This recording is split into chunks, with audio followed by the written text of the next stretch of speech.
இன்றைக்கி நம்ம மீன் குழம்பு எப்படி வைக்கிறதுன்னு பார்க்கலாம். வாங்க வீடியோக்குள்ளே போகலாம். கொஞ்சம் தாராளம் நிறைய எண்ணெயே ஊற்றிக்கலாம். ஏன்னா மீன் குழம்புக்கு எண்ணெய் நிறைய ஊற்றணும்.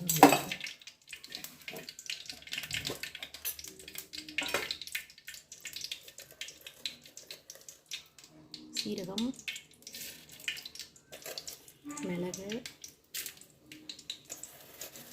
வெந்தயம் போடுறோம்.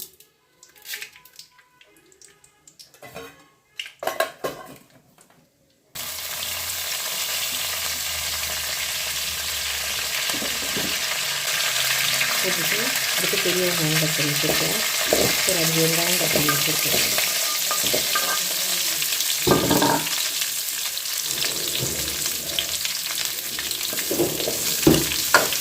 எண்ணெயில் சின்ன வெங்காயம் போட்டிங்கன்னா நல்லா டேஸ்ட்டாக இருக்கும்.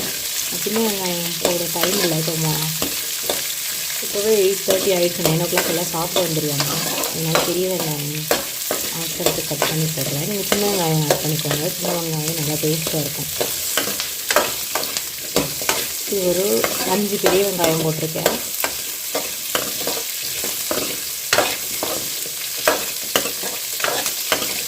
நம்ம மீன் குழம்புக்கு புளி ஆட் பண்ணுறதுனால தக்காளி கொஞ்சம் கம்மியாகவே சேர்த்துக்கலாம். 5 பெரிய வெங்காயத்துக்கு ஒரு 3லேருந்து 4 தக்காளி போட்டால் போதும்.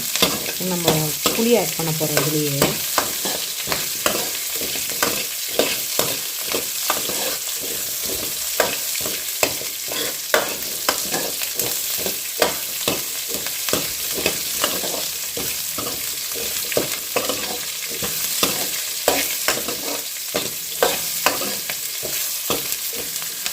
வதங்கிறதுக்குள்ள நம்ம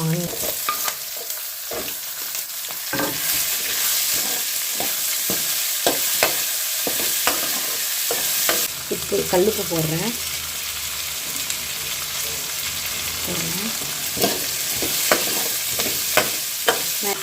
மிளகாய் தூள் 1 டீஸ்பூன் போடுறேன்.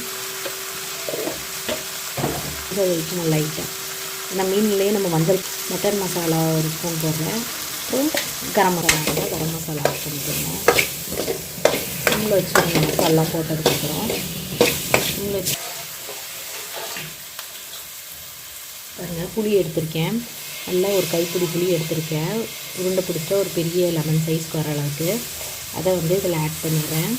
புளி சில பேர் ஊற வச்சு போடுவாங்க, தண்ணியை மட்டும் ஃபில்ட்ரு பண்ணி. அந்த மாதிரி போடுறத விட இந்த மாதிரி போட்டு பாருங்கள், அவங்க நல்லா டேஸ்ட்டு வரும்.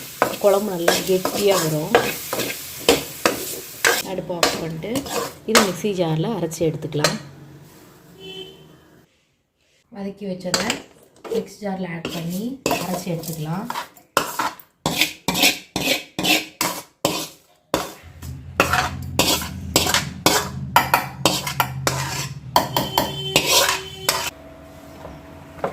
எண்ணெய் ஊற்றிக்கிறேன். எண்ணெய் ஊற்றிட்டு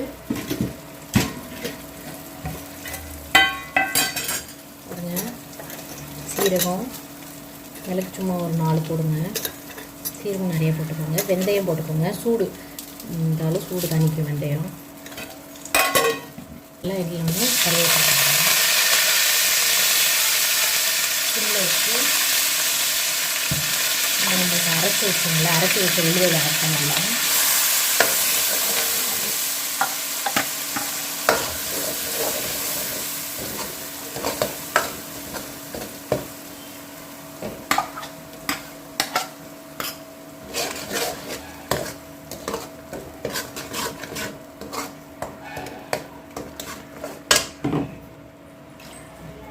புளியே நல்லா கொதிக்கணும். அப்போ அந்த புளிக்குழம்புக்கு நல்ல டேஸ்ட் வரும். நல்லா எண்ணெயில் நல்லா கொதிக்க விடுவோம். எண்ணெய் பிரிஞ்சு வர வரையும் கொதிக்கட்டும். அது இந்த கேப்பில் என்ன பண்ணுவோம், தேங்காய் அரைச்சி எடுத்துகிட்டு வந்துடலாம். குழம்பு நிறைய தேவைப்படுறதுனால நான் தேங்காய் ஊற்றுறேன். ஒரு 1/2 மூடி தேங்காய் கட் பண்ணி அரைச்சி ஊற்றுவோம். எல்லாம் நைஸாக அரைச்சி எடுத்துக்கிட்டேன். இதில் போட்டுடலாம். இதில் ஆல்ரெடி எண்ணெய் பிரிஞ்சு வந்துருச்சு. மசாலில் தண்ணி ஆட் பண்ணிடலாம்.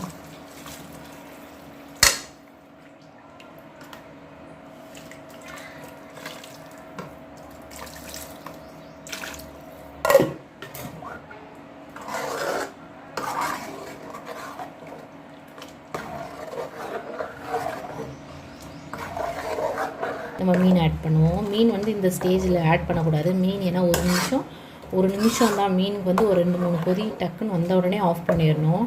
அதனால் ஃபைனலாக தான் மீன் குழம்புல மீன் ஆட் பண்ணணும். இப்போ இது வந்து நல்லா கொதிக்கட்டும். கொதிச்சப்புறமா நம்ம மீன் ஆட் பண்ணலாம்.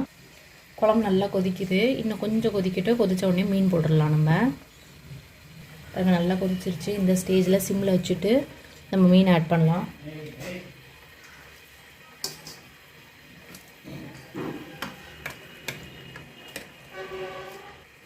இந்த ஸ்டேஜில் மீன் ஆட் பண்ணிடுறேன்.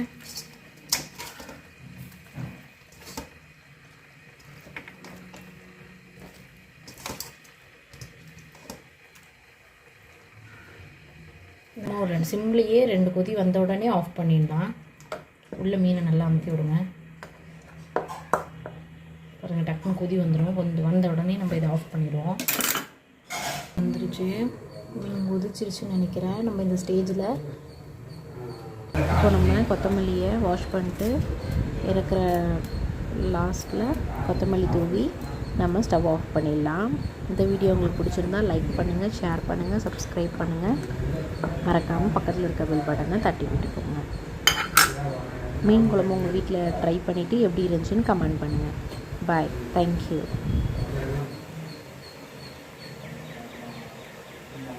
இப்போ கொதிச்சிருச்சு. இப்போ வந்து நம்ம அடுப்பை ஆஃப் பண்ணிடலாம்.